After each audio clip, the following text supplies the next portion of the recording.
Hello YouTube and welcome to episode 4 in the Onimonogatari reaction series, that being a smaller part of the second season of the Monogatari reaction series. So I guess I got a little bit of housekeeping just right away. I'm recording this on the Tuesday instead of the Monday, because the Monday was a bad day schedule-wise. So this is the one episode today, which I'm pretty sure was expected considering this is the last episode in Onimonogatari, according to my file set, which I hope is right. It's unfortunate. I like to do 2 when I can, but yeah, it is what it is. Next week we'll be doing, what's this shit called again? Yeah, Koi Monogatari, of course. Yes, and that has 6 episodes apparently. But I bring it up because I'm going on holiday in a couple of weeks, I guess I would say. Kind of halfway through next week. Let me just get the calendar out.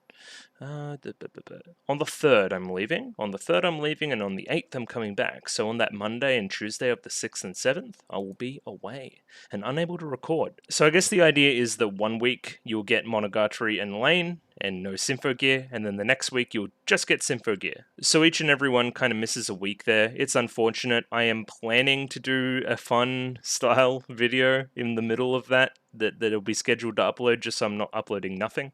But yeah, no reactions, unfortunately. It's like my first holiday in like 2 years though, so I'm pretty happy about that.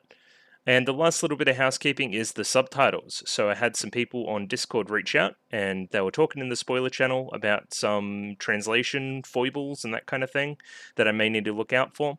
And they just decided, like, fuck it, I'm just going to edit a subtitle track and you're going to use that. So it's modified Call Girls. I think they said 3 lines are changed that may have some suspect translations that may confuse me or mess up stuff later, or Again, I don't know the context. I will later learn the context, and that'll be when I can talk about it. But yeah, I'm using this modified version. That's why if you have your own version, there may be like 1 or 2 differences. So keep an eye out for that. Either way, I'm going to continue to do this with the comments. I've only got the 7 this week, which is good. It'll be less of a read than last week, because I think this works. I heard no feedback either way, and this makes it easier for me, so I'm going to keep doing it. First comment here from Cochin51. Basically, at the end there, the objective is to enter into contact with Guy Nezuko, but again, they have zero idea how to reach her, and yeah, she just appears out of nowhere. That's what happened. So there wasn't an expectation that Guyan would be in that house, and that's why they went there. They just knocked on a random house to get to a phone, and she was there.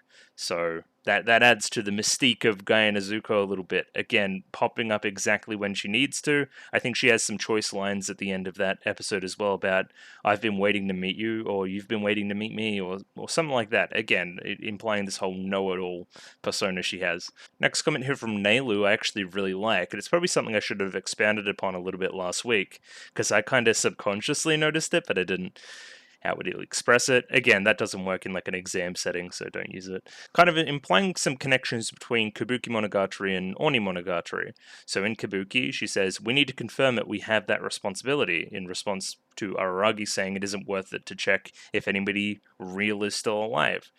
Again, Shinobu's gone through this in the past. She knows very much so that she is potentially responsible for something like this occurring. It has happened before. It adds a whole lot of weight to Kabuki when she's, they go back to normal time and then the world's been annihilated. She's like, I've seen this episode before and I was responsible last time. I was the problem.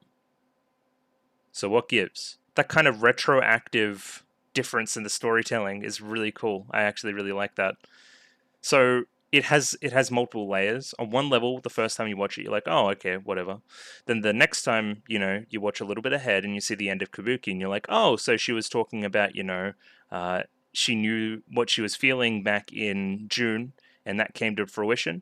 And that was really bad. So that's one layer. And then the next layer is her past, even in the past before that. Again, it's this idea of darkness taking over and informing her actions in a way that she doesn't really like. That's actually really, really cool. That's an awesome comment. I love that comment. Next comment here by Matt, who is a little bit enraptured with how good episode 2 is, like, kind of in spite of it just being context, it's just exposition. It's essentially a lore dump, he says. Yeah, right there. So kudos to Shaft for making it captivating, and the art's incredible. Again, there was some stuff on Discord, I may put it up on screen here, of all the art just like in one image, like kind of the tracking shot of the whole piece of art, if you know what I mean. So yeah, that episode concept does not work at all without that quality of artistic stuff. and the music's really good. But okay, maybe that's taking a little bit away from Nishio-sen's writing as well, which is, introduction, establishment of stakes, establishment of the change in Shinobu, and then talking about like kind of the downhill slide. It's like a Shakespearean tragedy, right? All comes together to make at least episode 2 of Onimonogatari one of the most memorable in the series for me, just because of how different it is. I do really enjoy it. I think it's a cool episode. Oh, and we have Saint Yor. Yeah, the full stitches for the first episode. They are sick. Thanks for the video. Thank you for watching. Yeah, just all these two comments kind of in tandem talking about how cool episode 2 is, and I'm inclined to agree. Next comment here by Gian Bueno. First of all, trivia time. Emakimono, an old kind of Japanese narrative drawn on a long scroll. That's kind of what they're emulating there. That's kind of that paper-like quality to some of the background images there as well. Again, the story is 400 years old. It would make sense that we're using a traditional Japanese art form to tell it. It's just good.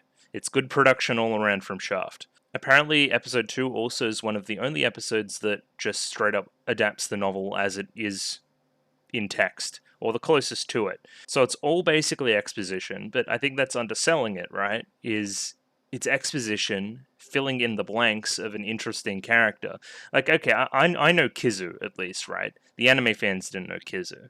So they're even more lost, and they need to rely on this exposition to give Shinobu some kind of relatability / stake / that kind of thing, because they don't know what she was like before. There's no change there. There's no vision of the actual kiss shot, to an anime audience right now. So they kind of needed to do this. It's very hard to buy kiss shot as the monster until you see Kizu, right?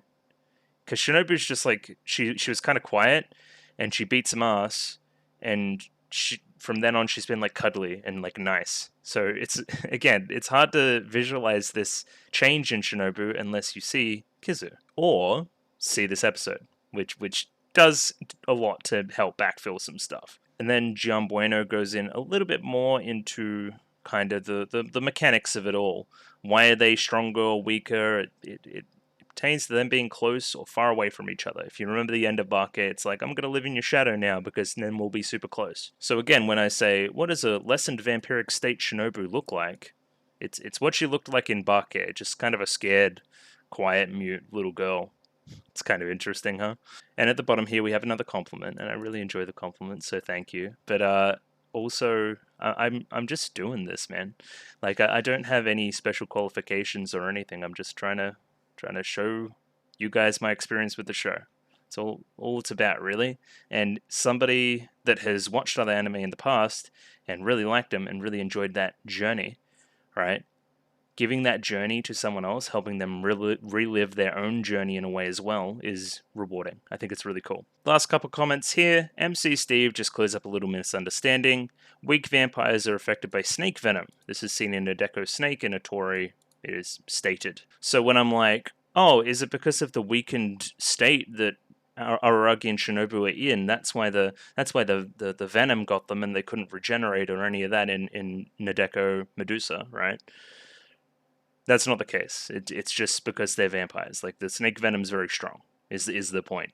And last comment here by Anders Bjorkman, and I think it's a really great comment, because this is something that is the subtext, and subtext that I may have missed, but also subconsciously may have got. Again, he implies that Shinobu may be downplaying how close they become, or how much she remembers, because she doesn't want to relive those memories. It may have been a fair bit more meaningful than we gave it credit for, right?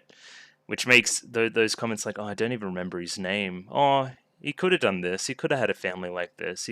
These are all obviously true. You're just telling yourself that they don't matter to you to protect yourself, because you're in an extremely similar situation to back then with Araragi right now.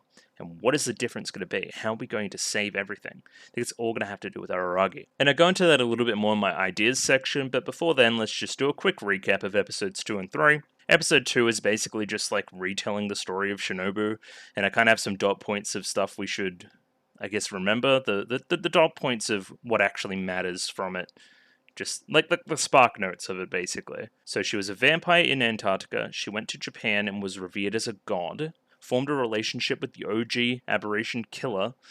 People started to disappear, and she implied that to be because of her own kind of aberration attracting nature, not being manifested in the correct way, and then adding up in a weird way, and then becoming the darkness that is the antagonist of this arc. She ran away to Antarctica to save herself. Once the darkness caught up with her and the OG aberration killer, she was left with only just like a third of her body, which is fine, she could just regenerate that. But OG aberration killer, just the hand. So then Shinobu decides to revive said aberration killer, and he hates it and chooses to kill himself as a result. Again, massive oversimplification of everything that went on there, and the art that went into it. This episode is also through a framing device of just Shinobu and Araragi having a chat at the cram school, basically. They shoot it very well, though, I will say. It remains visually entertaining throughout. The next episode, Yotsuki turns out she's been listening the entire time and has some ideas of how we should approach this situation. They decide the darkness is not an aberration and will be best to contact Kaganui to get in touch with Guy and Nezuko to deal with everything that has gone on. The darkness eventually catches up with them, kind of like that. It's very weird. Just kind of shows up. Either way, Yotsugi, Araragi, and Hachikuji all escape, but the connection between Shinobu and Araragi has been severed, so no Shinobu nearby. She is left with the darkness, and I guess we'll see what happens there. They're going to reunite at some point. We know that from our little future segment in Otori Monogatari. Araragi starts to freak out a little bit, but they calm him down. They imply that Shinobu is still alive and well because of a bunch of different reasons, so now they just have to get back to her. They hike through the night with no phone service. I should mention that they jumped like miles away, basically. Vertically, like Yotsugi just popped off. Either way, no phone service, no contact with Kaganui, no reply from their one text they sent. They decide to use a landline phone. They knock on the door of a nearby house, and Guy Nezuko answers the door. So they've kind of skipped past one step and are on to seeing Guy Nezuko. Now I've got my little ideas section here. Escaping your true nature. Can you? So this is kind of the theme of the arc, basically. That's what I'm picking up anyway. So your past literally informs your nature. Shinobu, or Kishot, whatever you want to call her, right? Her past is very dark. She has an origin of vampirism. She used to be a human at one point, I think was the implication from Kizu. She forgot a lot of the human experience until participating as a god and then seeing them as less than her, and then this one guy implied to have a stronger relationship than she's implying. The OG aberration killer, as it were. But her inherent vampirism, her inherent demonic nature comes through and manifests itself as a ball of darkness that ruins everything. So that is now happening again. This is literally an example of what has happened in the past being repeated with Araragi, even down to the severing of the two. So think about the darkness severing the relationship. It severed the relationship with the OG aberration killer when it killed him. Shinobu then, in the past with the OG aberration killer, made the decision to revive him, right? The decision to remake that relationship again, to reconnect. And he hated it. He didn't want it. It resulted in him killing himself, him tossing his own life aside. Now, there's a lot of stuff with Araragi and killing himself as well, and his own value of his own life. If that connection is remade between Shinobu and Araragi, well, how will Araragi feel? I think we know how he feels, but Shinobu has a lot of right to be a little bit skeptical. Maybe this was a curse the entire time. Maybe Araragi had just been faking. Maybe he'd just been nice this whole time. And now he has the chance to escape and he'll take it. And she'll be left alone again and forced back into her own mold, her own nature. I don't think that's what will happen, but that's Shinobu's perspective on it at least. And that kind of goes into Anders Bjorkman's comment as well about her kind of coping, her not putting that much emphasis on this last thing because it hurt her. She doesn't want to be hurt again, but I think she's too close already. Interesting. But we'll see how it all plays out, I guess. The other conversation I wanted to have is around color design. So we had a section that was in black and white, and now we're going to Guy Nezuko, who is rainbows. So there's a little scale there of color. We're also talking about the different shades in the cram school and those invoking different feelings. We've had harsh greens, blues, reds, lots of different stuff in the cram school and this arc so far. And the main antagonist is a darkness. No color, no light, no nothing, right? Can we imply that the colors are closely associated with Shinobu, and the colors may be her positive emotions and all these other things, right? And this darkness is coming back to bring her back to what her true nature is, her demonic nature, the darkness. Like, you know what I mean? There's kind of a subtextual color analysis thing going on there, which I thought was quite cool as well. I'm also going to watch out for some more stuff about Hachikuji. We had our slug snail stuff, and Yotsugi's whole thing about happier being dead, happier being alive, blah, blah, blah, blah. Is this going to come to fruition in any real way? I don't know. And just some predictions before we finish up here. I don't think we get it all done here, if that makes any sense, right? I think one episode is too short of a time to make this all work, to make this all click in together with Shinobu and what she does, and her conversation with Hanakawa, and going to the cram school, and this conversation with Guy Nezuko, and I don't think it's all going to fit into one 25-episode piece. So I think we're going to split it up. This is going to be finished elsewhere. That, or we get like a little montage at the end just connecting the dots, but I think that'll be kind of lame. Either way, I think we're going to get a long conversation with Guy Nezuko, plus some Araragi POV stuff, hence no Shinobu POV, you know what I mean? So this arc is firmly in Araragi's POV. So Shinobu, we're not going to see what she does during this time. We've gotten a little glimpse into it with our Hanakawa Nekomonogatari Shiro arc, but I don't think we're going to get any explicit stuff, not through the lens of Araragi. Just my chill stuff before we jump into episode 4 here. If you like the video, consider liking the video. If you like the video and want to see more, consider subscribing to the channel. Comment below anything you thought about the episode, anything I could do to improve my presentation, comment below. I'm doing follow for follow on Twitter, so follow me on Twitter if you would like me to follow you back. And the Discord, join the Discord, love the Discord, show recommendations on the Discord, all sorts of stuff on the Discord. Radio, jumping into episode 4 of Onimonogatari right now. Radio, got episode 4 of Onimonogatari up here ready to go. Let me pop that up on screen. 28 minutes and 18 seconds, a little bit longer, so maybe we do get that conclusion that I was speaking about earlier. As always, picture-in-picture version in the description below, and using the modified Call Girl subs that I talked about earlier, just changing a couple of lines. I hopefully have added it right, I believe. If we go subtitles. Hang on, let me just show you this quickly. Subtitles, subtrack.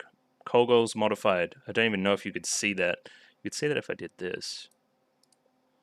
Hang on. Yeah, Call Girls modified. So that's what I'm using. Ready? 3, 2, 1, go. My wishful thinking words. Okay. We're just talking. We're out in a garden. Oh, just doing spins. Sit on her lap. The contrasting? Yeah, they are very different. Please do. But how do you know? Rainbow. Complications with her job, but are a little bit behind schedule.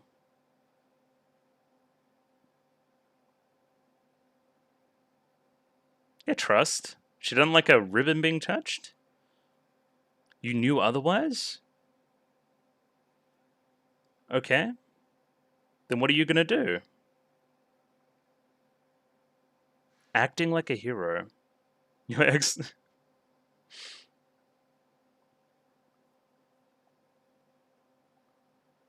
Yeah. That is literally what I was thinking.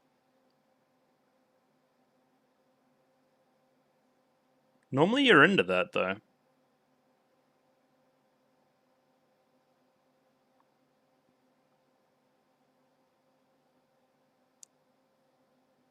Yeah, we've been through this.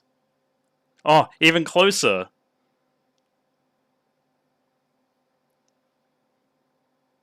So yeah, she shows off some genuine clairvoyance here. Okay. Through a third party.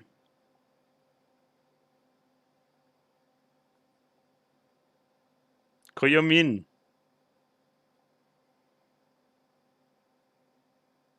Okay. Thanks. Darkness. Yeah. Okay. So she is demonstrating her power of know-it-allism pretty effectively here.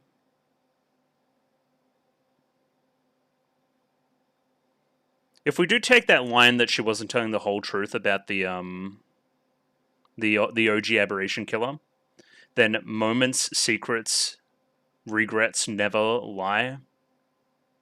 All starts to go together a little bit more.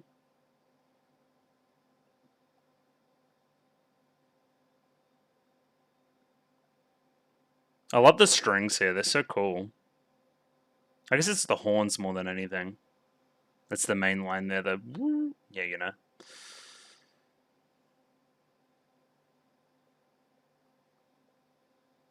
Rightio. So what are we gonna do? Shinobu in time. Hello, boss. Oh my god. She's the big boss?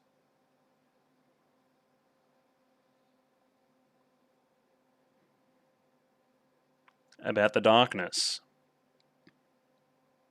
I'd rather not know about. Explain.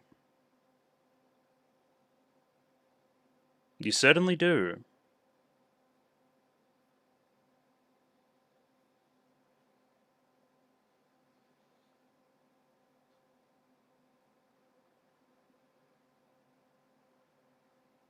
Okay. So?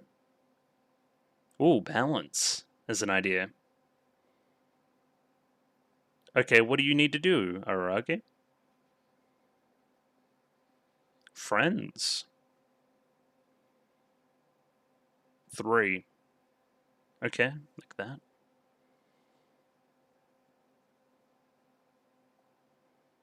But what do you need? You're giving me suspect looks. What do you want from me?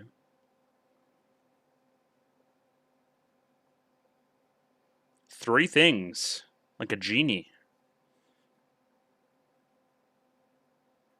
Ooh. She is. Kiss shot. Tree underwater. I get a crater right now.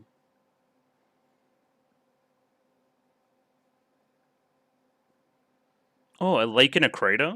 Like where she landed? Yeah, he's very selfless.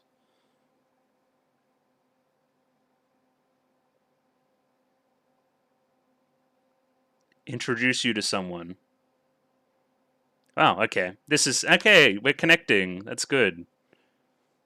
Okay. The guy and child. No. Okay, and that's why they meet at the cram school.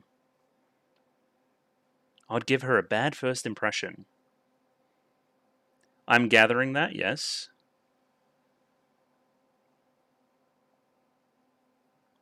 Okay, I would have given that a little bit of space. Yeah. Alternate method.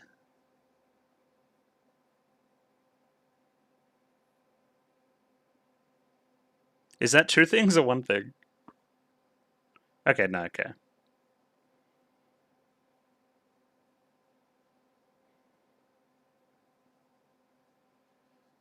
She's on the job. Once this case has been solved, you're helping.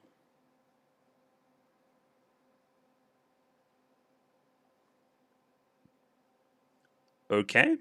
Yeah, the monkey. Everyone knows the monkey's paw.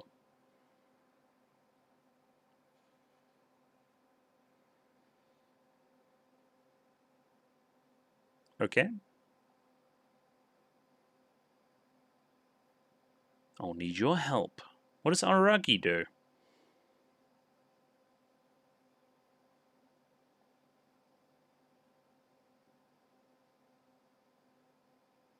Alright, so this is a lot of setup for something that I think will come to fruition at some point. Do I get to see Kamaru soon? I'm happy about that. So desu ka.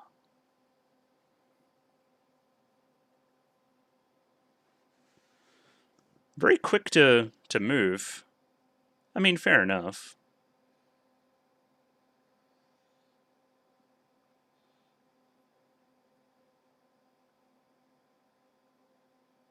Alright.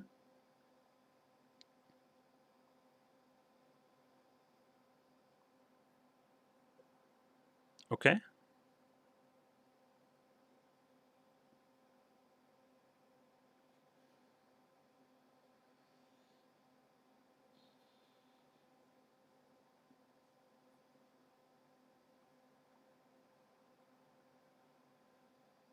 Okay.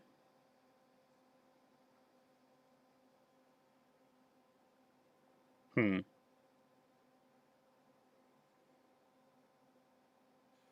Yeah, I theorized this last week.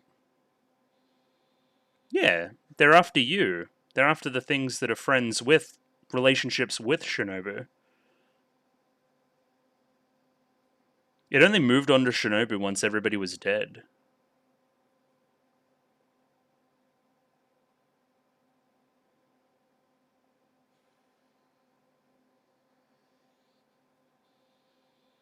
Oh, really?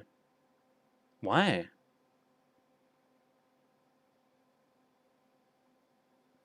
Why is it targeting Hachikuji? Why?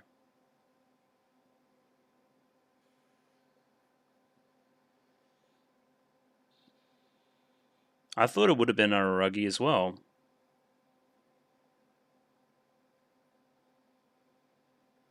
What does she represent?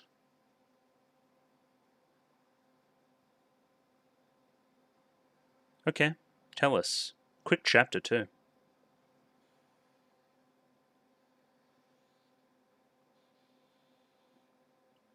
Okay, yep. Mm-hmm. This segment's awesome, by the way. Like, visually.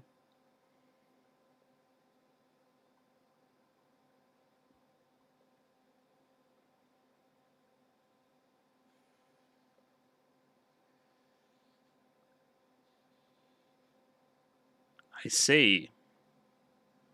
Okay.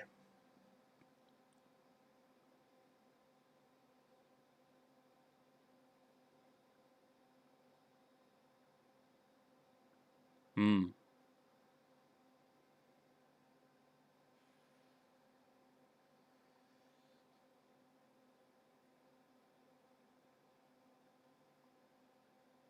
Yeah. Not in her nature.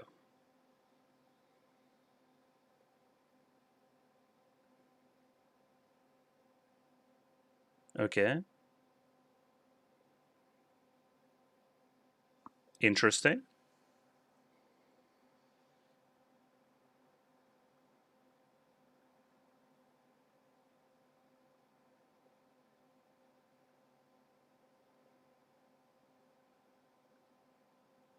But it took out everybody else as well.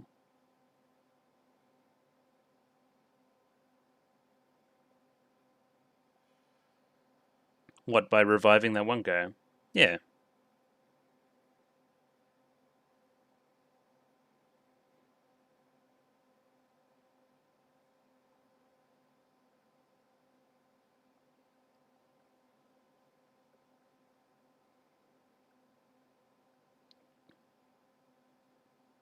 Yeah. That's an aberration not acting like an aberration over there.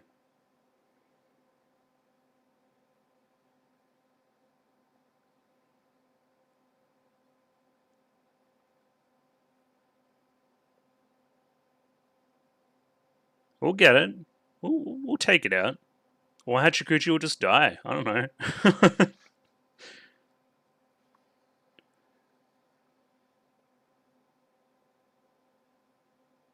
Okay, what?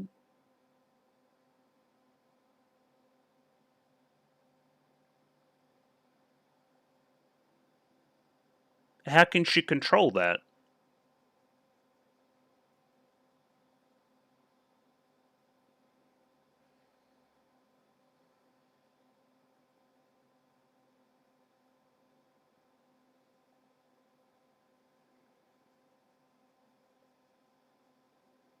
A ghost of a ghost. Alright, and then Yotsugi's here too. Hmm.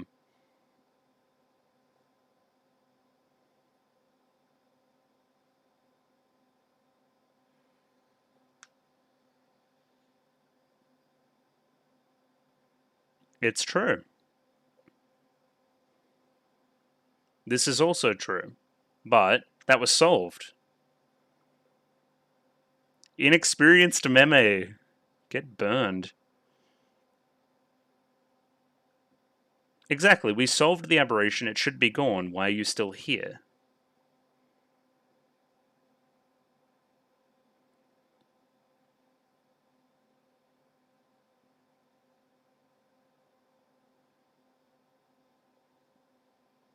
Yeah, you're not doing your job right, so we have to take you out.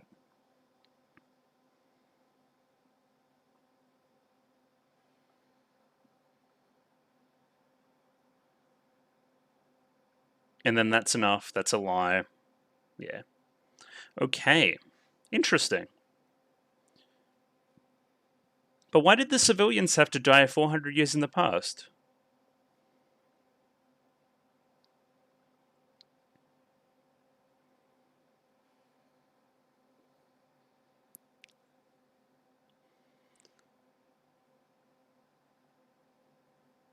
What is an interpretation of a lie?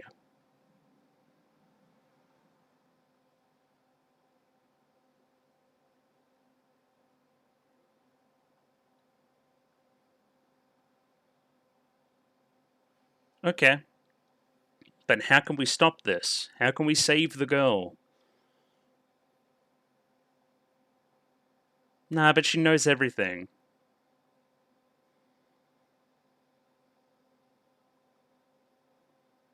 Like? Oh, and then she woke up and then it showed back up. Yo, think about it.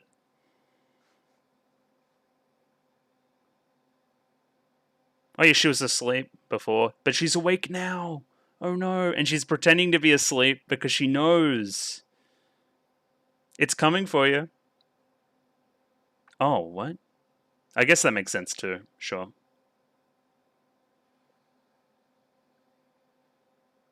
Because they didn't know where they were. So like, oh, no, I won't take you out.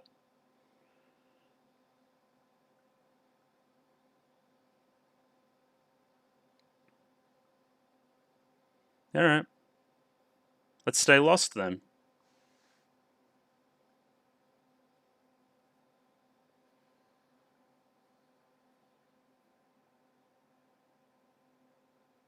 Somebody that doesn't want to satisfy their true nature?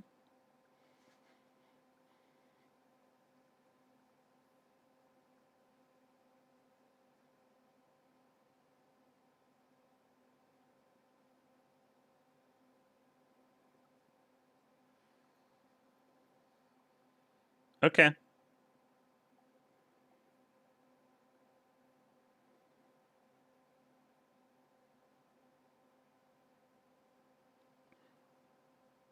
Yeah, it's a matter of the world state.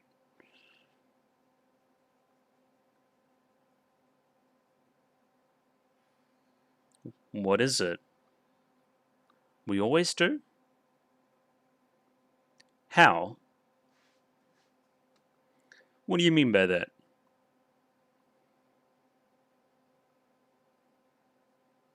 Yeah, I'll just sacrifice myself. It'll be awesome.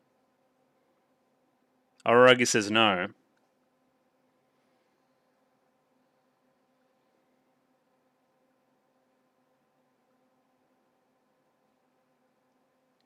Because I'm just hanging out.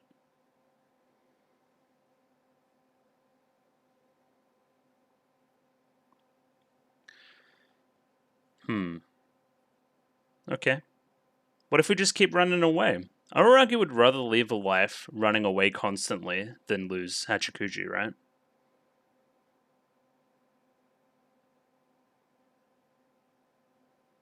What do you mean by that? Go through the same thing. Ooh. We can imply some things about the past through that, right? It's true.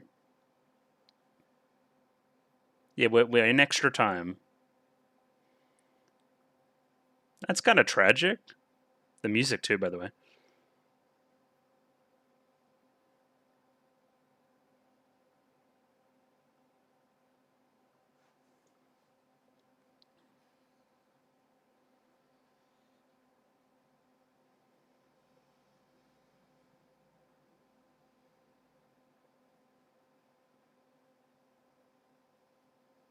Are we actually killing her right now? This feels like a last goodbye.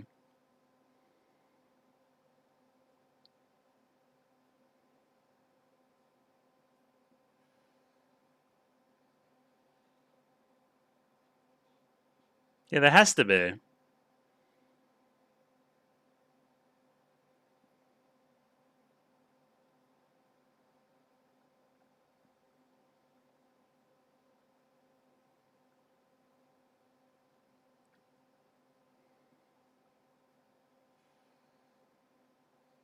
What, like you normally do?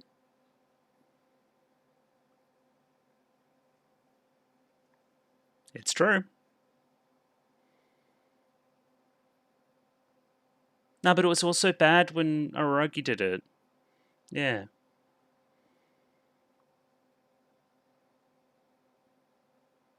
Like, Yatsugi's just here. They're having this emotional moment. She's just hanging out.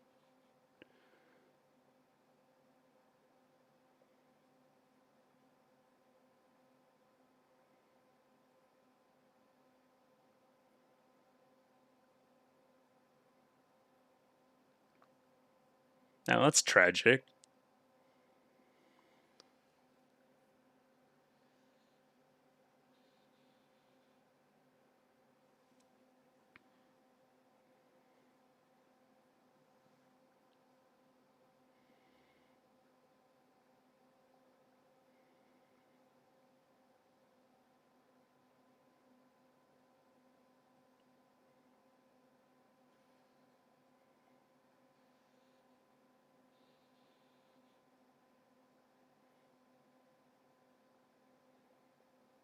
No, but is it really?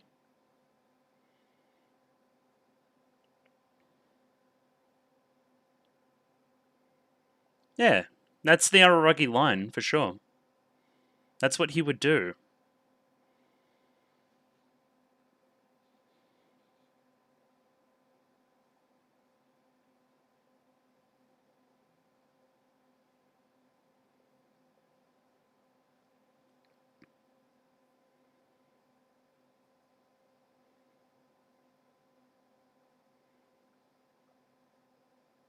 But that's not practical. You have a life and everybody else, and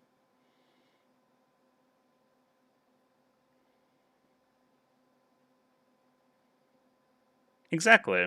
Yeah.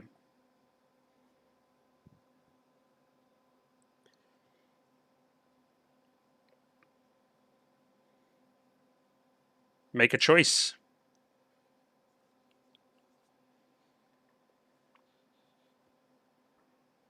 You can't choose everyone.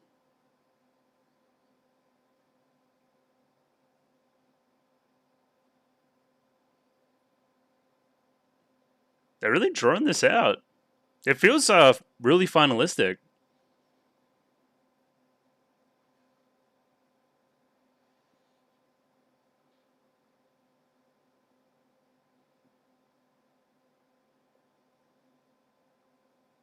Okay.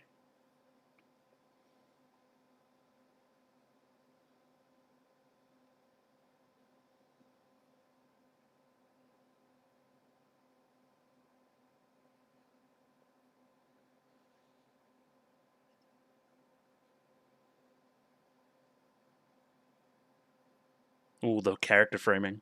Really great there.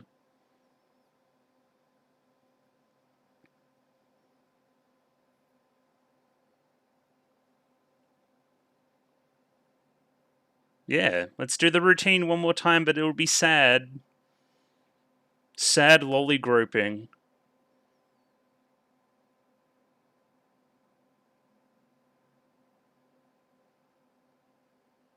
Okay.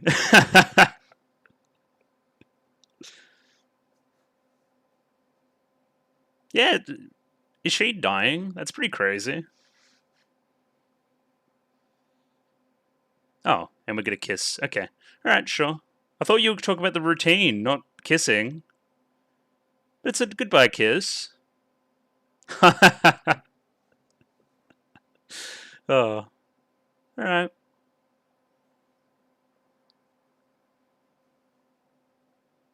Bye bye.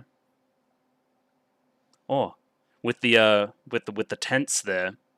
That can't be the end though. Yeah, there's a little bit more.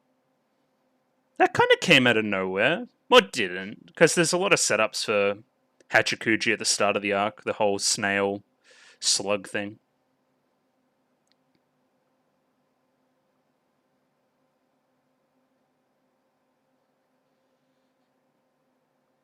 And I guess that ultimate idea, even from Kabuki, about changing the past and trying to change the past and trying to change things that have already happened and what you get from that, and you should look forward. But however the past catches up with you and you can't change your past, relate that a lot to what's happened with Shinobu.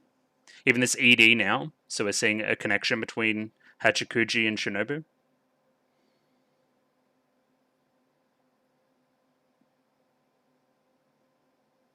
It's a really well written episode so far, I will say.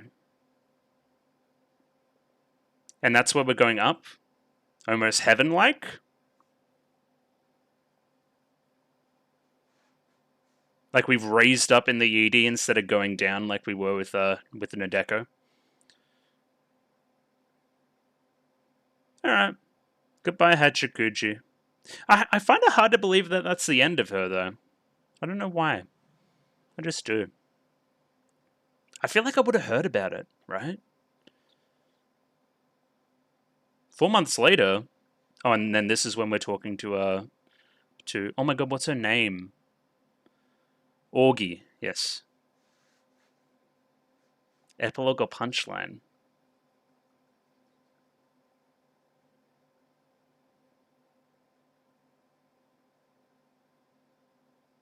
And we get to see that Guyan job at a different time. Okay, much worse.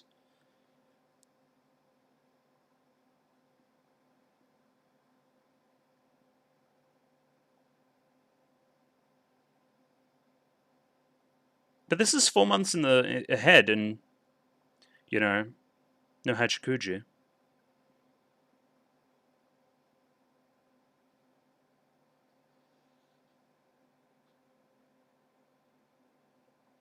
But what's the context here? What work to do? Yeah, explain. Explain yourself.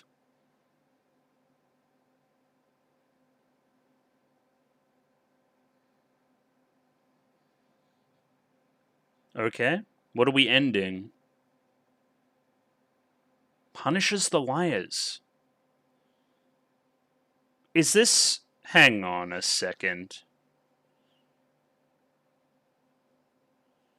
4 months ahead. This is like the next year.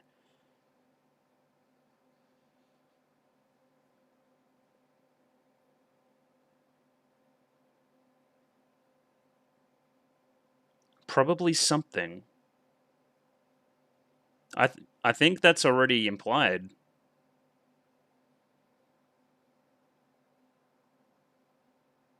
I wish I could know everything. Where's Guyan at?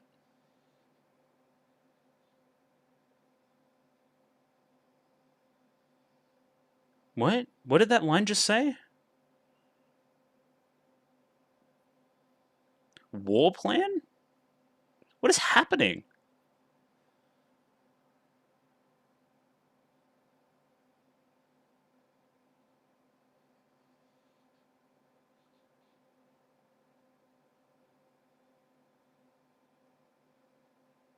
Pretend Hachikuji's still around?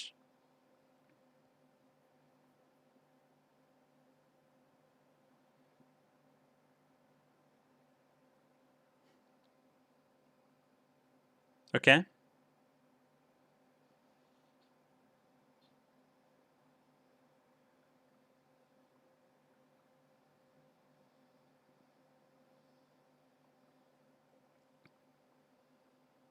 And that green light. Okay, bye. Sure, and those are the words? Fair enough. Hello, Karan Daze. Rightio, jumping into a little bit of analysis on that episode, I guess.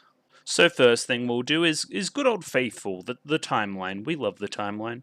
And I'm just going to fill in here, which is the end of Onimonogatari. So I'm going to say, Hachikuji fucking dies. I'm going to write that here. And then I'm going to go 4 months ahead. 4 months ahead of August. Now let's do a little bit of counting, everybody. So we're in August. So 1 would be September, October, November, December. So, exactly 4 months, about the 20th of December, just before Christmas. That's when we're going to put something down here. So that isn't quite May, that isn't quite graduation. And future conversation with Orki. I don't know what this is in reference to, I think this was a previous arc. So I'm guessing after this conversation with Augie, we'll put something else. So I'm just going to write something and I'll be back. Okay, so the stuff in red is the stuff I have added. Guy Izuku agrees to help Araragi in exchange for some help with a job later down the line, as well as introducing her to Kambaru, but not as her aunt. Needs to introduce her under a different name, I guess. So that implies there's some kind of job in the future that we may need to have a look at. I wonder if this is going to be next arc. I wonder if this is going to be in the future again, because we're kind of jumping all over the place. Either way, Guyan essentially explains what the darkness does and why it's been after Hachikuji this entire time. That was probably the standout sequence of the episode, that visually anyway. Lots of different poses for Guyan as she's explaining some stuff. Felt like a real flashback to Bake, what they used to do over there. And yeah, Hachikuji agrees to give up the lie and pass into the afterlife in a very touching scene, sad, frowny face. This is what happened. You could tell immediately with the framing what they were doing. They wouldn't make it that dramatic and that emotional and the music playing like that and the shot selection like that if they weren't serious. So I'm wondering how I haven't been spoiled on this, right? Unless she comes back, right? I'm wondering how I haven't been spoiled that Hachikuji actually dies. So there's two different sets of spoilers, right? One set of spoilers for Bake, which is Hachikuji dies, which is true, and that is a big spoiler for that arc. And then there's another spoiler, which is Hachikuji actually dies later in the series. That's pretty crazy, huh? How have I not been spoiled on either of those going into the show? That feels like it's something that should have come up. Anyway, that's good, but also really shocking. I didn't expect that. And of course, I have this little part down here, December 22nd, which I'm guessing is so. We're here at the 21st, and then a night passes, so it becomes the 22nd. I don't know how granular we need to get with this, but I'm going to try. There's a conversation with Augie about Hachikuji's death. Parentheses. She has some work to do. Something about liars? Dealing with the liars? Because I kind of thought, okay, here's what I was thinking. I thought that it was 4 months was somehow going to be here, and then I have some work to do was going to be the next morning. I have to go find Nadeko and then do all this, and she was pulling the strings to take out the liar who was Araragi. But the timeline doesn't make sense there, so it's something else.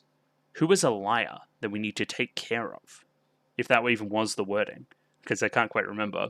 I guess I should bring this up now as well. So I've got that modified subtrack in here, but I get the feeling it's going to start having a little bit of a hissy fit as soon as I start pausing and stuff. Because it did that a couple of times. It took a couple of times for it to get right when I was recording the reaction portion. So we'll see how it goes.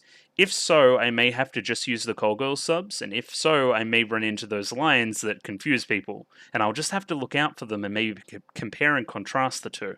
Either way, we're going to give it a go, and we're going to jump into the episode here. I guess I should give some critical thoughts on it, which is that the episode is good. It is pretty well structured for a Monogatari episode, pretty emotional little climax there. Of course, we don't really solve anything, kind of like I predicted. We kind of go into a different, not side tangent, but not what I was thinking about at least. So a lot of the Hachikuji stuff came as a surprise. We did have a long conversation with Guy Izuku, and it was revelatory, if I can speak, and kind of clicked a lot of stuff into place. Right? And I thought I was really smart because I'm like, it's actually after all of you guys because you guys made personal connections with Shinobu. But no, we went into a whole different thing about aberrations not acting like aberrations, not subscribing to your true nature, and that causing something to manifest and chase you. And it's essentially the rules of the world. We've put you in a box. If you're not in that box and you don't stay in that box, we're going to take you out. Humans don't acting like humans, we take them out too. We shun them out of a community. It's kind of like that, but with aberrations.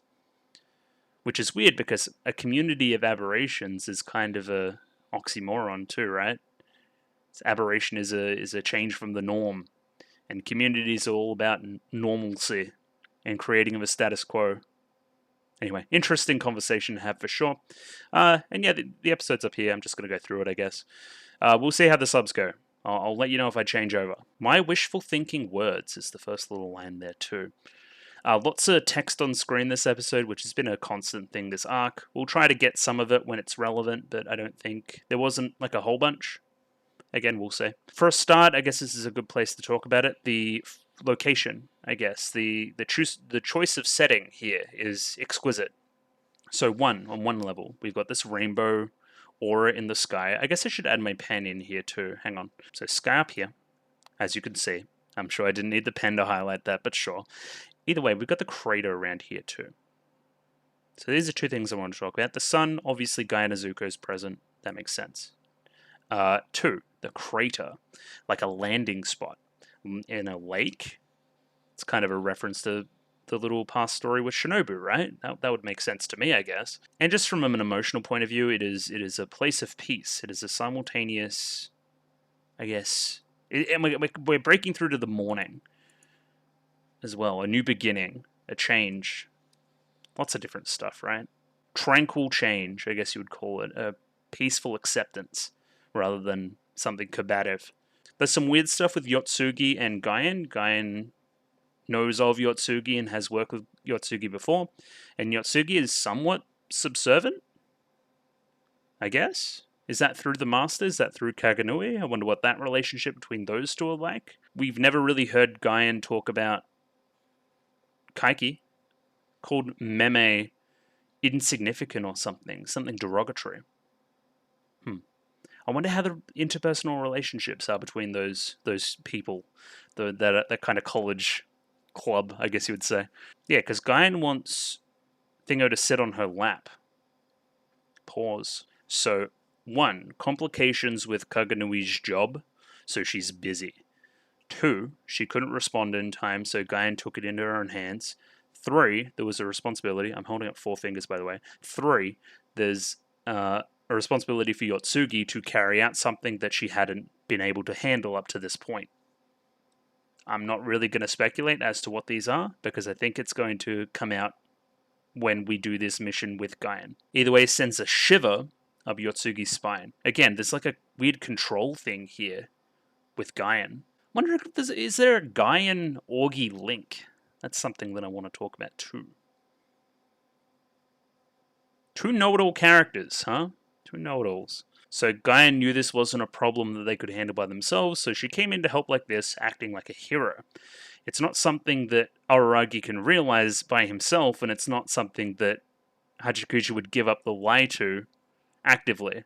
So she needed to push them emotionally in the right direction for this to even make sense, for them to come to this conclusion. And this is fun here, so here we see your explanation is lacking in his eye. This is what he's thinking right now. He hasn't verbalized this, but it's something that Gaien picks up later and runs with. I know you're probably thinking this explanation is lacking. Yes, that is exactly what I'm thinking, but how did you know that?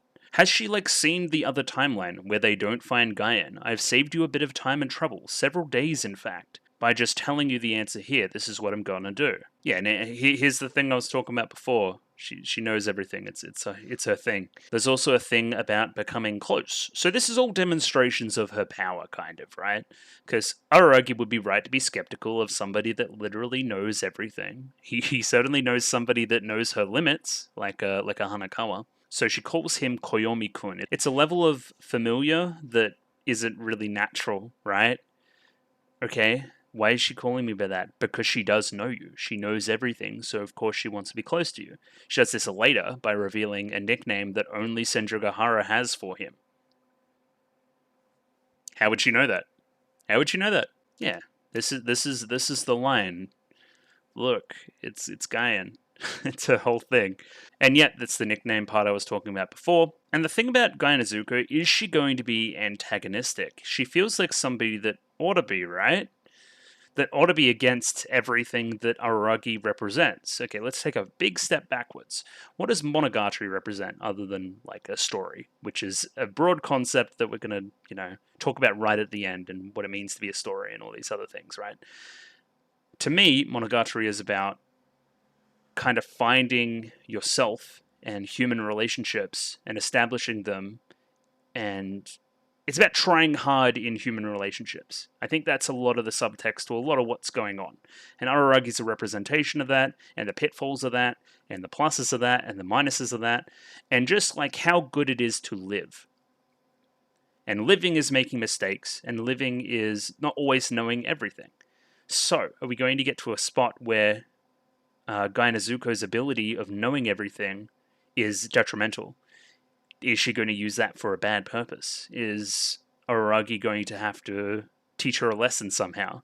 Teach her something that she doesn't already know? Like, I don't know. This is me just spitballing, but this is what I would do if I was writing it. And of course, every single time I predict something, we go in a wildly different direction, so that's probably not what's going to happen at all. So Yotsugi wasn't showing up at the job site and she went to investigate. That's basically why she's here. It's less to do with them looking for her and her showing up out of nowhere than it is, hey, why didn't the thing I wanted to do be done? And then she's like, I know about Shinobu and Mayoi, so buckle in. And that kind of, she closes her eyes and bows her head as she's talking about Mayoi as well. Like, she knows the problem here. Are we going to reinterpret this opening a little bit more to be about Hachikuji? We can certainly do that. In the darkness, okay, that just relates to the darkness. Moments, secrets, regrets, lies? Think about it. Think about it. Who are you lying to? What do you regret? What would Hachikuji have to regret? Lots of damn stuff. Like getting hit by a truck. That's pretty bad. Again, the structure of the arc tells me, the watcher, that both of these stories are connected. The Hachikuji needing to stop living the lie and live up to something else and do all these other things, right? That is connected explicitly to Shinobu and what she did in the past. That's what we were getting at with our little technique there before. She's doing the Megamind meme. No bitches. Has somebody made that? Somebody should make that. Like, just make her eye bigger. No bitches. So the way we like to frame Gainazuka as well, I've noticed it even back in Nekoshiro as well. Center frame, standing proudly, straightly, sometimes off to the side, but mostly eye contact, especially when she's talking serious stuff. Immense confidence projected. As we've talked about before, also youthfulness. Youthfulness coming through this whole thing, despite being both everybody's senpai. They seem so much older than her. Why is she almost eternally youthful? Why? What is this whole thing with the monkey's paw? Why does she need to see Kanbaru? We're asking questions, a lot of damn questions of the story right now with Guyan. We've talked a lot about character framing in Monogatari, and we're going to continue to do it here. This makes sense. Why does she look so ugly and fish-eyed and kind of evil and demented and all these other words, right? Because she kind of is. She's not human. Human is not knowing, right? It works to me a lot better than when they were doing it with the sisters in Nisei. I thought, this is better, right? This just fits. She's like, however, I don't like the situations where I'm the only one relied on. She wants something out of Araragi, and this is the monstrous expression she puts on through Araragi's point of view when asking this question. And it creates bad balance. We've been all about balance. Oshino Meme is a balancer. You could argue that Kaganui is in one extreme. You could argue that Kaiki is one extreme. Are you about balance as well? Maybe a different kind of balance to Oshino Meme? Maybe that's why you seemingly don't like him very much? So we have to do 3 favors for Gaia Nezuko, right? And we're going to go through them here. Again, just so I don't sound crazy about talking about the human condition earlier, there's lines like this which kind of put you on the right track as well. Humans live on by helping each other, right? This whole show, again, there's a whole lot of major themes about humanity versus monstrosity versus aberration. How can we blur the lines? What does it truly mean to be human? If Araragi is technically an aberration, yet he acts the most human out of most characters I've seen on screen. Lots and lots of stuff to unravel, and I know we're not near the end, but it kind of feels like we are. I don't know why. I'm getting that vibe. So I guess what I'm trying to say is it's the time for big, heady themes like this, I think. It's time to be talking about Monogatari in totality. And here is Araragi promising before even hearing the promises, so anyway. And that's the whole thing. This is to show how serious he is about Shinobu. He has no choice but to accept these favors to get this information to try to help Shinobu's situation. What he doesn't know is it's actually our little feet here, which are the main issue, right? She's going to be the crux of the problem. That's a pretty good reveal in hindsight, right? It certainly caught me off guard, and it makes sense the more we speak about it now, right? Why else was it directly chasing Hachikuji? Right? Again, it could have been implied to be through Araragi's shadow, but then in the parable, it never chased Shinobu. It chased the people around Shinobu that were perceiving her that way, which is something I want to get into. I don't get it, I guess. Why did all the people leave if they weren't absorbed by the darkness? Did the darkness just manifest one day after all the people got killed by some other purpose? Are we going to learn more about that later? I don't know. Either way, Shinobu important to Araragi, so he accept promise. And this is a view into Araragi's mind. This is when he first starts to pick up that it's not actually about Shinobu. It's about Hachikuji.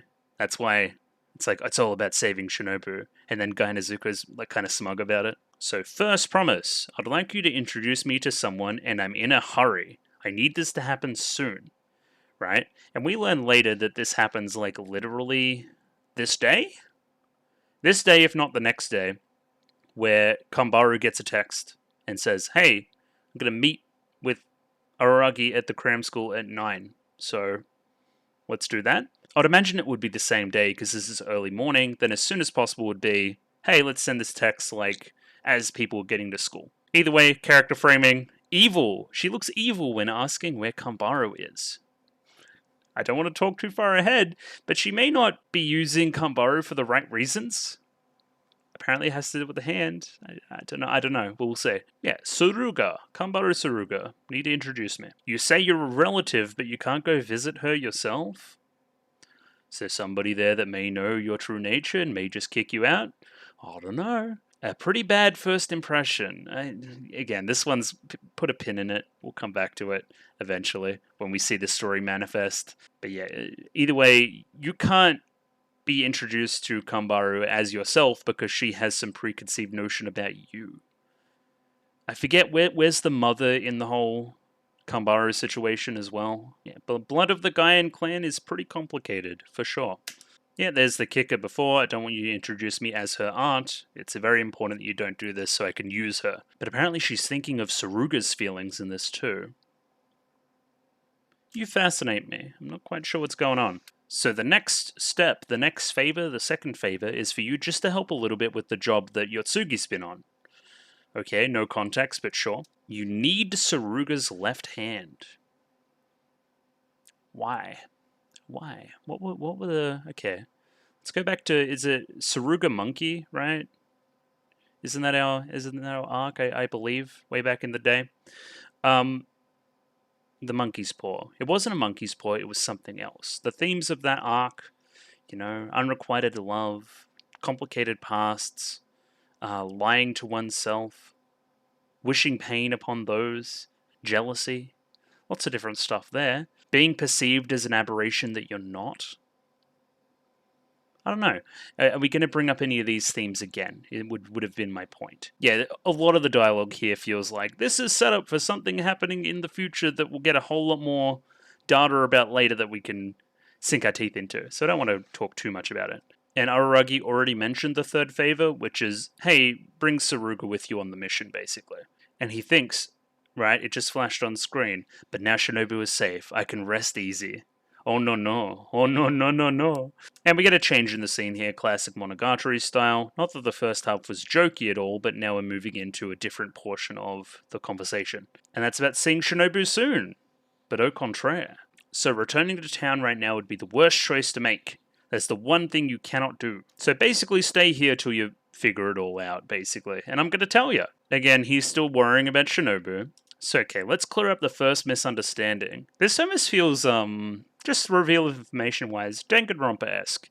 So it'll be, okay, let's do one reveal of the situation to make sure, let's clear up one misunderstanding that'll, like, open a can of worms. And then we're going to dive into that can of worms and we're going to see all the different connections that made this possible the entire time. And this is kind of what's happening here. So let's rectify the first misunderstanding that the target is Shinobu. It's not. It's actually Hachikuji. Just because she was the target in the past does not mean that she is the target in the future. It's targeting that exhausted sleeping girl right there instead. The one that's pretending to sleep, and may have been pretending to sleep and thus closing her eyes and thus being lost this entire time. You were also a possibility, Araragi. So, okay, let's think about that. If you were also a possibility, are you also an aberration that hasn't been acting the way that he should? Potentially. Cool. Now we get our explanation of what the darkness is and why it chases things and blah blah blah blah. It's not an aberration, it's almost like an anti-thing. It's an anti-existence, right? It's undefeatable. It is just there. It is a fact of life. And let's talk about the framing here. So we've got a lot of light sources behind Gai Nezuko, different shadows. The darkness is always behind her in these scenes, so that kind of adds to a whole rainbow mystique a little bit. This almost looks like horror movie-esque. She's also in the cram school, and it's different locations in the cram school that she's telling the story from. When aberrations collide with this thing, they are annihilated. It is an aberration killer, most literally. It only targets aberrations that have strayed from the path of being an aberration. And I guess kind of agency in this isn't taken into consideration. So Shinobu just kind of became a god because they interpreted it as a god, but she didn't clear up the misunderstanding, and that is the same as lying. So similarly, Hachikuji didn't clear up the misunderstanding of her just still being around. Think about it. Think about Mayoi Snail, that last scene where she's just back, and it's like, oh, okay, she's just back, I guess. She didn't clear up why. And now it's like, yeah, just because I didn't want to go, basically. I was living a lie. I wasn't telling myself the truth, and thus didn't pass into the afterlife. I wasn't living my aberration duty. I wasn't acting out my true nature in that way. Thus, eventually, darkness will catch up with you, and you will die. This was one of the shots I really wanted to highlight. We get a lot of Oshino Meme above this thing, looking up at the moon and that. Think about Bakemonogatari first couple of episodes there. A lot of that in that. Yeah, the same way that we shun humans that don't fit into one mold, this is what this darkness does for aberrations. And you may notice, okay, so let me get this up a little bit. Hang on. If my mouse can move correctly, Jesus. I've been talking for 41 minutes about this, and I'm 9 minutes into the episode. That's because once we get to, what is it, chapter 32, and we're just going to talk to Hachikuji for a while, I'm not really going to break it down as much, because it's pretty... It's a very emotional, slow scene. It's very well done, but I just don't think there's as much intrigue into it as to the mechanics. I want to praise it. I want to go, that was really well done. That made me emotional. That made me sad, right? Again, I'm not the biggest Hachikuji fan in the world. If this was happening to a character that I really, really, really liked, it would probably make me feel some type of way.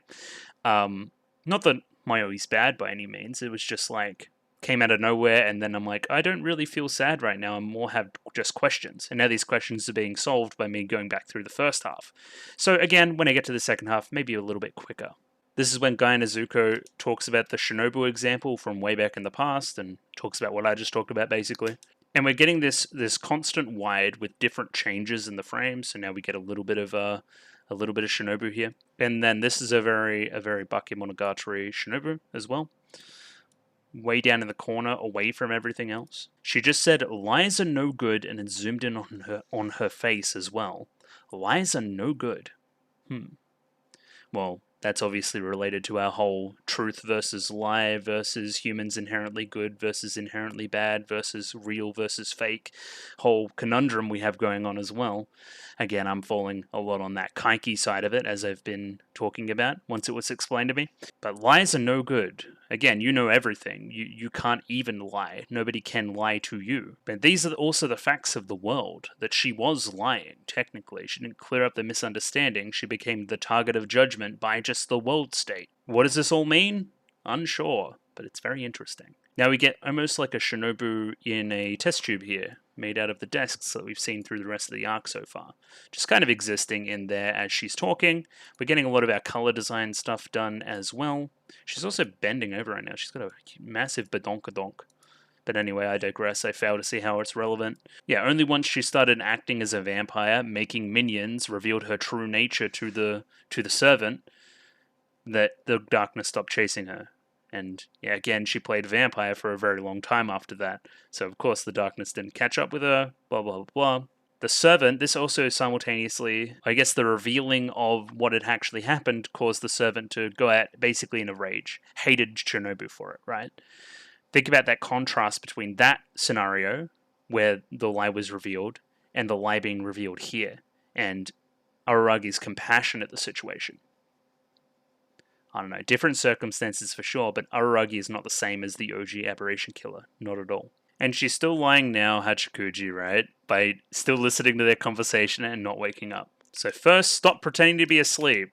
She gets up, immediately runs over to Araragi. She's scared. Her biggest secret is being revealed.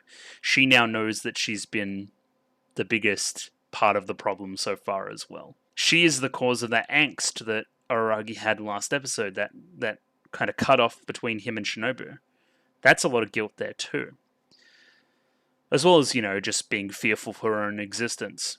This is where the framing changes for me, and it becomes very serious for Hachikuji. This is the first flag that it's actually going to come to fruition, that she is actually going to die. Very interesting. Yotsugi's here as well. She was one of the first people to bring up this idea of stages of death and who's happiest in their stage of death or whatever, right? That was one of the big questions at the start of Kabuki, and that's how we can see it connected now to this, right? It's more of a setup for this than anything else. I guess I should stop thinking about arcs as contained as they have been in other shows, right? There's not a clear end point to the information. A lot of this has been in second season as a larger conglomerate as well, so we do have to think about the season as a whole too, and things that have happened there. Right now, Nadeko Medusa seems like the outlier. It's the one that isn't involved in the same situation. Why do we tell that story there? Putting a time limit on things. Lots of ideas. Yeah, here we dive into the lie that I've been talking about. Again, she should have passed on at the end of Mayoi Snail. That's the logical conclusion for her story up to that point. But she chose to stick around. She liked Araragi. She liked that dynamic they had going on. I liked it on screen. I found it enjoyable. Of course we did. That's where a lot of the sadness comes from, that this is now going to the end, right? When she's like, but my time here, it made up for all those years. That tugs at the heartstrings. It's like, yeah, it did. We did have a good time, huh? I'm not the hugest fan of those scenes. If it was talking about some other scenes that I was a massive, big fan of, again, tugs at the heartstrings a little bit more. I guess I'm trying to justify why I didn't have a massive emotional reaction to it. And I don't know why. I don't know. More discussion about that may be needed. I don't know why. Maybe I'm just maybe it just didn't hit me today. Maybe it hit me a different day. You're a ghost of a ghost right now. And yeah, again, Yotsugi in frame. But yeah, talking about that idea. And of course, the world that we've created, the story we've created is going to swallow up a character like this that doesn't make sense. Your arc should have logically ended there. It continued. We don't know why. You just chose to. And this is it coming back home, right? This is everything going back to a status quo. Yeah, inexperienced Meme is what she calls Meme. Inexperienced. Yet he looks older than you. I don't really know what's happening there. This idea too, she has to continue making people lose their way, but she did direct Araragi directly to lots of different places and walked with him and blah blah blah. She didn't intentionally misguide him, right? Like she was supposed to. She wasn't acting like her aberration. She needs to be taken out. It literally manifested once she had shown him the way back to his house. This is literally the exact opposite of what her nature is telling her to do. Thus, darkness appears. Way back in episode 1 of this arc. Thus, she's been lying to you. She's been lying to you this whole time, Araragi. Again, trying to goad this response out of Araragi almost like the OG aberration killer. This idea of, you're the cause of this, you've done this bad thing to me through the Shinobu debacle. I'm going to discard you now. I'm going to push you away. How dare you lie to me, right? And also this idea of it being about perception. It doesn't matter that, she never lied to you. She never cleared up the misunderstanding either, so that therefore it's a lie. Again, Araragi's taken this the right way. He's trying to be self-sacrifice about it all. There's a tearful goodbye. It's not, I'm going to kill myself as a result. Again, I don't think we'll ever get to meet this OG aberration killer, but I just wanted to see the difference between the two. And again, following this, almost Danganronpa structure, Araragi comes out with the, you don't have evidence of this claim. How can you claim this? It's true that we don't have physical evidence, but there's a few pieces of circumstantial evidence. Let's go into them. The darkness wasn't there when she was unconscious. It only appeared again once she had woken up. This is true, think back to episode 3. We escaped into the mountains, she was often tired and asleep, hence it didn't chase you. And we were completely lost at that time too, she was fulfilling her nature as an aberration. So, if she is with you and leads you back to town again, she will anger it further, and it will probably just kill her. She's kind of in an unwinnable situation, is my point. So, of course, Araragi comes to this solution later, which is stupid. I should stay lost. But with the knowledge that we have from the rest of the show, the relationships and the drama that he's created there with everybody else, of course Araragi would say, we'll sort it out later. For now, I'm just focused on keeping you alive. Of course he would. He's going to stay lost. He can't stay lost. That doesn't make sense for the rest of the story. She has to go. She has to make this sacrifice. The other solution, of course, would be Mayui continuing to lead people astray, to change her nature now to the nature the way she was before. She never wants to do something like that ever again, right? That would be the worst solution, forcing her back into the old version of herself. Yeah, and the music's done up here. There's this piano track. It's gorgeous. It's spare. It's very sad, very minor key. This is when it becomes real. This is when it starts to become like, oh shit, we're doing this. Mayui's gonna go. That's crazy. Again, it helps it's the last episode in an arc too. It gives it that sense of finality, that what we're seeing is actually the end. We have to do this following the rules, hence, she just needs to disappear. Now we jump into chapter 32, which is, yeah, a lot of this conversation. I'll probably only talk about it sparingly. So Guyan gave him the digits and just left. And I found this humorous in the moment. It was probably a little bit of coping with the situation too, with laughter. She's just here. I think that's funny. She's just hanging out while they're having the most emotional conversation of their whole entire relationship. There's also this idea of the Hachikuji side of it. You're not going to make me go through the same thing Shinobu went through 400 years ago, right? Then you need to let go of me now. This is when I start to headcanon a lot of the stuff about 400 years ago. Why was just the Aberration Killer's hand left? Was that everything that was disintegrated except for the hand? Why did she have the hand? Were they holding hands right there at the end? Not letting go? Did Aberration Killer put himself before her? And then there was the reveal at the end, and then the betrayal, and then that becomes a whole lot more dramatic? Maybe. Having this be a bonus stage is a very Hachikuji-ism as well. Again, this is all designed to tug at the heartstrings, and it's working. I'm just a cold-hearted man. I don't know. So much of these channels is built around emotional reaction, right?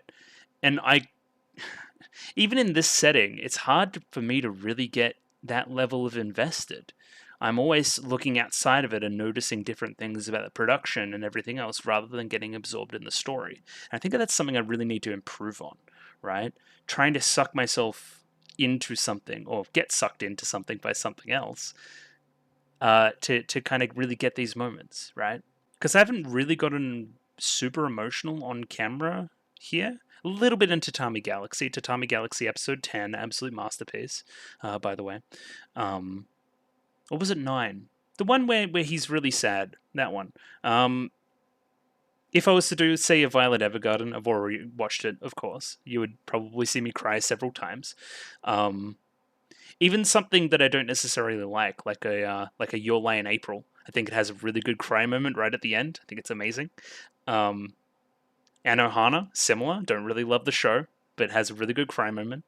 I don't know. I don't know why I'm talking about this. I'm just thinking about this as a YouTube video and I guess the expectations around this scene. But I've never, conformed to expectation, of course. I don't know. Something, food for thought. Improvement for me, maybe. I wished for such fun times to continue forever. So much of the drama here is built around this. Fun times. And how much fun you had with Hachikuji. Not that I didn't, but it wasn't my favorite stuff. Maybe that's got a lot to do with it as well. This is where we start to get into a little bit more of the interesting stuff around this scene. It's Araragi's nature, and him putting himself before, or him putting others before himself, not the other way around. And Hachikuji flipping this, right? Well, what am I doing right now? I'm doing something that you would do. Don't deny me this self-sacrifice opportunity that you've done so many times for other people. Even down to Mayui's snail, right? That was one of the big themes in that. He could have just walked away and not let her, not helped her. Just walked away and did his own thing and blah, blah, blah. He was the one that had the aberration and she was the aberration. That once you know about it, you can just walk away. But he didn't. That's the Araragi difference. That's why Senjogahara fell for him right there, then and there. He took that extra step and was selfless and did all these wonderful hero things that we know Araragi for. So he can't deny Hachikuji that same kind of opposite reaction in this arc. I guess it gets a little bit sadder when Araragi tries to cope and say, hey, no, but we could stay lost forever. That's the solution. That kind of naked desperation to it all. I think that's good. VA works really great. There's a scene later on where Hachikuji kind of breaks a little bit too. I think it's wonderful. Araragi's VA has been killing it basically the entire season.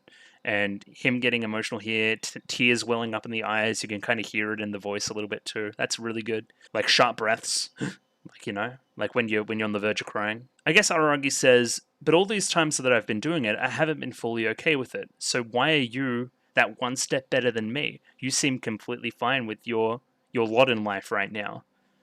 I guess it's because it is bonus time. This was only temporary. It was only ever going to be temporary. It's a look of satisfaction more than anything, right? It's been fun. Fun things are fun, everybody. Thanks to Yui for that one. And fun is good, and the end of the fun is sad. Subsequently, a K-On reaction would have been another thing that would have made me cry. Anyway, that's another big moment here. I'm merely going home, Araragi. I'm not disappearing. I'm going to a better place. That's nice too. That's a nice sentiment. I'm telling you, it's fine. And Ononoki kind of intervenes here and says, if she's okay with it, it's okay. This is probably, this is probably the only moment that really gets to me.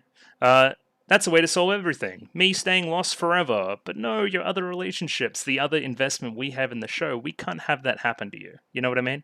I hate to keep speaking about it, but a lot of it is, I can see all the elements here at play, and they should be eliciting a stronger emotional reaction, and I'm just not sure why, and I think I'm the problem. I really do. And then this is the emotional breakdown side for Hachikuji, which is very well done, I said before. It's this idea of not choosing everybody as well, another very meta idea before we get a very meta line later as well. Yeah, like this is when I should be bawling, right? Like these big zoom outs and everything, and blah, blah, blah. One day we'll return, and all these very emotional things. And the voice acting is great. I think, I'm really underselling the voice acting. It's super good. Shout out the character framing here. So Yotsugi turns around, and they kind of intersect here. It's like she already knows her role in the scene, what she's going to do for Hachikuji. And then one last time, they're going to do their routine. Again, this reminder of the fun times that we've talked about. And of course, it's the reveal that all these times I wasn't actually biting my tongue. It was like a comedy bit. Which of course we know, but her revealing that is part of the drama. So I was saying your name wrong on purpose. You also see her head swaying like a lot here. It's because she's currently on Yotsugi's shoulders, which is very funny. And yeah, this very meta line here. If I do this quickly, hang on. We actually haven't done this story arc. Which I thought it's funny. And take these as parting words. A big old smooch from the little girl. Again, he smooched all the other girls this arc too. That's a little sub theme. And then what's that line there? Sorry, I bit your tongue. Ha ha ha. That's kind of funny too. And then I love you, Araragi. Bye. Then ED. And then we get a little post credit. I thought that I misread a line here. I thought that it implied Hachikuji was still alive, but I must have misread it because the last line definitely conflicts that. Okay, 4 months later, exactly 4 months, right? So well after Otori as well.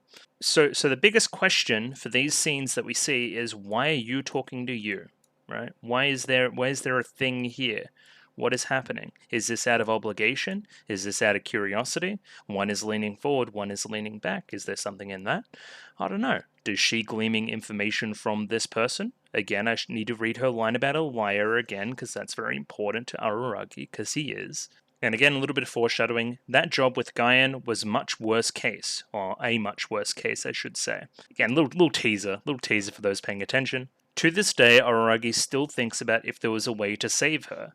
Kind of reminds me of Nadeko Snake, where he still thinks that there was a way to save everybody in that situation, right? And he is always haunted by sending those curses back to the people that cast them, rather than taking it all on his own shoulders, right? Of course he regrets that. It's in his nature. So Orgi now still has a bit of work to do, so she'll excuse herself after hearing this story from Araragi. What's the work you have to do? Oh, zoom in on the eye.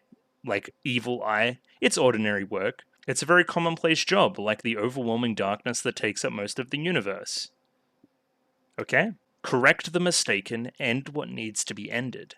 If I had to describe it, I'd say it's a job that punishes liars. Let me circle the liar in the scene right now. What are you doing? You know? What's going on there? I honestly don't know, and any speculation would be wild and probably incorrect. Also, you'll know in due time, Araragi. I might just end up asking for your powers to aid me someday. Another setup? For something way late in the series, too. Shinobu pipes up here as well. I think you know this already, but that girl is probably something. She's relevant, basically. Or that something word is something we don't know yet, and this is a bigger reveal. There are so many things I don't know about, I wish I could know everything, says Araragi. Again, that's the opposite of your nature, of what your character is about, in my opinion. For now, I'm keeping it a secret that Hachikuji is no longer here. I thought I read this as I'm keeping it a secret that Hachikuji basically is here, still. I'm hiding this from Augie. But he's lying to everybody else, saying Hachikuji's still here. So when Hanakawa says, like, oh yeah, what does Hachikuji think about that? It's like, haha, yeah. Well, Hanakawa's a bad example. Senjukahara, that's a better one. Let's see how telling just Augie-chan affects things that Hachikuji isn't there anymore. Why would that affect things? Oh, so blabbing off to her was part of your war plan? Okay, war plan is a very intense way of saying that. We're in conflict with somebody associated with her, or that we know is associated with her? Does it have something to do with this something idea? Why are we at war? Who are we at war with? Is that just a turn of phrase? So telling Augie this information may change things. But we need to tell Ononoki to be quiet as well. Why is this relevant? I want to know. This is the biggest tease in the series so far. What is happening at this moment in time? So I went home, the path I already had, now empty of anybody I could meet. Aw, okay, that's pretty sad. And I never said these words to farewell with Hachikuji, way back in the day, so I'm going to rectify that now, to the camera basically. He never said goodbye. That's pretty sad. And that all-important line, the one that always actually gets me in my feels whenever it's used. I'm happy that I was able to meet you. Gives me big Clannad After Story vibes, for sure. Either way, that is the episode, if I want to get out of this screen. Yeah, it's really good. It's an emotional one for sure. Not that it, again, I've been through it not hitting me as hard as it probably should, and maybe gone into my reasons why. And I think a lot of it's internal, and this setting that I'm in, and this hyper analytical lens that I look at this from. But yeah, episode structured really well, shot really well, paced really well. Music was incredible. VA work was stunning. Some of the best in the series. Looking forward to what happens next. I'm not really sure where we're going. It's called Koi Monogatari. Koi is love, unless we're literally talking about fish. So love story, Senjogahara, which implies that it can't really be directly placed after where we were, because he wasn't with Senjogahara during that time. Unless it's a love story between two other characters? I don't know. Again, lots to dive into. That's just a very broad lens to start with. But yeah, nice arc in general.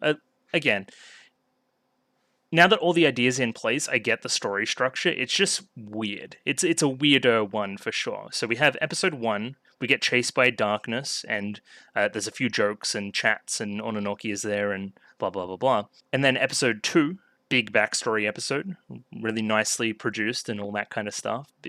Not really a funny episode. Episode 3, that's the funny episode. That's where we get the jokes and the hijinks.